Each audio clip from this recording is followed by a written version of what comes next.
अभी भी बड़बड़ाते हुए शिकायत कर रहा था। पीछे से दानव को अपने करीब आता देख मजबूरन टॉम को गाड़ी का दरवाजा बंद करना पड़ा और उसने पूरी रफ्तार से गाड़ी भगा दी। जैसा कि उसने सोचा था, अगले ही पल पीछे की सारी इमारतें उस ताकतवर लेजर से पल भर में तबाह हो गईं। जो लोग कस्बे से भाग नहीं पाए थे, उनके बचने की अब कोई उम्मीद नहीं बची थी। इस वक्त बाहर हाईवे पर सिर्फ खराब और बंद पड़ी गाड़ियां थी। साफ था कि उस 3 पैरों वाले दानव की तबाही उनकी सोच से कहीं ज्यादा भयानक थी। जल्द ही टॉम अपने बच्चों को लेकर पास के शहर में अपनी एक्स वाइफ के घर पहुंच गया। लेकिन अजीब बात थी कि उस वक्त घर में कोई नहीं था। अपनी सुरक्षा के लिए उन्होंने तय किया कि वह रात बेसमेंट में बिताएंगे और सुबह होने पर ही कोई तरीका निकालेंगे। सच कहा जाए तो यह वाकई में उनका एक समझदारी भरा फैसला था, क्योंकि आधी रात होते ही वह भयानक अजीब चीजें फिर से होने लगी। एक वैसी ही जानी पहचानी बिजली की कड़क से तीनों की नींद खुल गई। इसके तुरंत बाद जमीन बहुत जोर से हिलने लगी। अब हालात बिल्कुल वैसे ही हो गए थे जैसे उनके कस्बे में हुए थे। बिजली चमकने और उस कान फाड़ देने वाली आवाज के बीच टॉम तुरंत अपने बच्चों को लेकर अंदर के एक छिपे हुए कमरे में जा घुसा और लगभग उसी पल एक बहुत बड़े धमाके ने उस बेसमेंट को अपनी चपेट में ले लिया जहां वह पहले रुके हुए थे। अगली सुबह जब टॉम ने बाहर आकर देखा, तब जाकर उसे पता चला कि उस दानव के हमले की वजह से एक बड़ा यात्री विमान क्रैश होकर वहां गिर गया था। विमान के सारे यात्री गायब हो चुके थे और उनकी जगह बस उनका बिखरा हुआ सामान पड़ा था। लेकिन टॉम को उस मलबे में कुछ लोग जिंदा मिल गए। उसे लगा कि वह विमान के यात्री हैं, लेकिन असल में वह पास के ही एक टीवी स्टेशन के लोग थे। उनसे बात करने के बाद टॉम को उन दानवों के बारे में और भी बातें पता चली। अलग अलग जगहों से मिले कुछ वीडियो से यह साफ हो गया था कि यह भयानक 3 पैरों वाले दानव 1 या 2 नहीं है, बल्कि यह लगभग एक ही समय पर कई शहरों में जमीन के अंदर से निकले थे और हर जगह तबाह करके उसे मलबे में बदल रहे थे। ये दानव बहुत ही बेरहम और ताकतवर थे और जहां भी ये जाते वहां से कोई खबर बाहर नहीं आ पाती थी। न्यूयॉर्क, लंदन और वॉशिंगटन समेत दर्जनों बड़े शहर अब तक तबाह हो चुके थे। टॉम की तरह ही उस महिला रिपोर्टर का भी मानना था कि शायद ये मशीनें बहुत पहले से ही जमीन के नीचे दबी हुई थी। एलियंस ने बिजली गिरने के जरिए इनमें एंट्री ली और धरती पर कब्जा करने के लिए इन मशीनों को चालू कर दिया। अभी उसकी बात खत्म ही हुई थी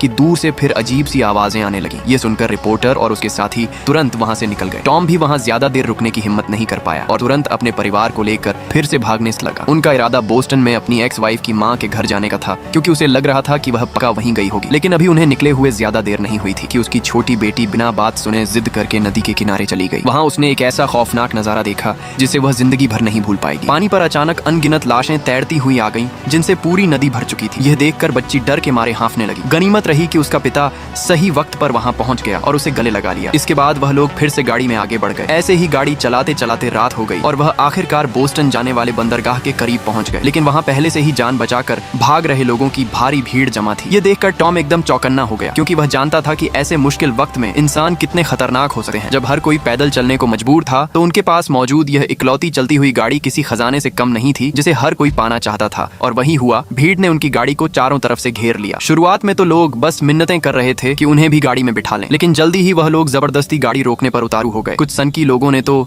गाड़ी को जबरदस्ती रोकने के लिए उसे तोड़ना भी शुरू कर दिया। टॉम ने गाड़ी भगाकर वहां से निकलने की कोशिश की, लेकिन बीच सड़क पर खड़ी एक औरत को बचाने के चक्कर में उसने अचानक गाड़ी मोड़ी और गाड़ी सीधे एक खंभे से जा टकराई। इसी मौके का फायदा उठाकर सारे लोग गाड़ी पर टूट पड़े। वह पागलों की तरह शीशे तोड़ने लगे और बिना दर्द की परवाह किए अपने हाथों से ही टूटे हुए कांच निकालने लगे। आखिर में कुछ हट्टे कट्टे लोगों ने टॉम को जबरदस्ती गाड़ी से बाहर खींच लिया और जब उसने विरोध किया तो उसे बुरी तरह पीटा। उसके बेटे रॉबी ने मदद करनी चाहिए, लेकिन वह भी उस खूंखार भीड़ में कहीं दब गया। अपनी छोटी बेटी को भी चोट लगने के डर से टॉम ने घबराकर भीड़ को रोकने के लिए हवा में गोली चला दी, लेकिन उसे नहीं पता था कि वहां पिस्तौल सिर्फ उसी के पास नहीं थी। मौत को सामने देख टॉम को झुकना पड़ा। उसने अपनी बेटी को गोद में उठाया और अपनी गाड़ी उन्हें सौंप दी। वह आदमी मजे से गाड़ी लेकर चला गया, लेकिन किसी ने यह नहीं देखा कि नीचे गिरी हुई एक बंदूक किसी और ने उठा ली है। टॉम अपने बच्चों को लेकर भीड़ से दूर एक रेस्टोरेंट में गया ही था कि तभी गोलियों की तेज आवाजें गूंजने लगी। साफ था कि गाड़ी के लिए शुरू हुआ यह खून खराबा अब भी खत्म नहीं हुआ था। यह है तबाही के वक्त इंसानों का वो रूप जो दानवों से भी ज्यादा डरावना है। बस एक गाड़ी के लिए कोई भी किसी की जान ले सकता था और बाहर ऐसा लगातार हो रहा था। यह सब देखकर टॉम टूट गया और पहली बार अपने बच्चों के सामने रो पड़ा। लेकिन बच्चों को और ज्यादा डरा हुआ देखकर एक पिता होने के नाते उसे मजबूत बनना पड़ा और वह बच्चों को लेकर भीड़ के साथ पैदल ही बंदरगाह की तरफ चल दिया। जब वह सब रेलवे ट्रैक के पास पहुंचे तो अचानक ट्रेन का फाटक गिर गया और लोगों को रुकना पड़ा। लेकिन इसके बाद जो चीज वहां से गुजरी वह बस आग की लपटों में जलती हुई ट्रेन की कुछ बोगियां थी। ऐसा लग रहा था कि अब इस दुनिया में कोई भी जगह सुरक्षित नहीं बची है। पता नहीं इस ट्रेन पर उन दानवों ने हमला किया था या फिर यह इंसानों के जिंदा रहने के लिए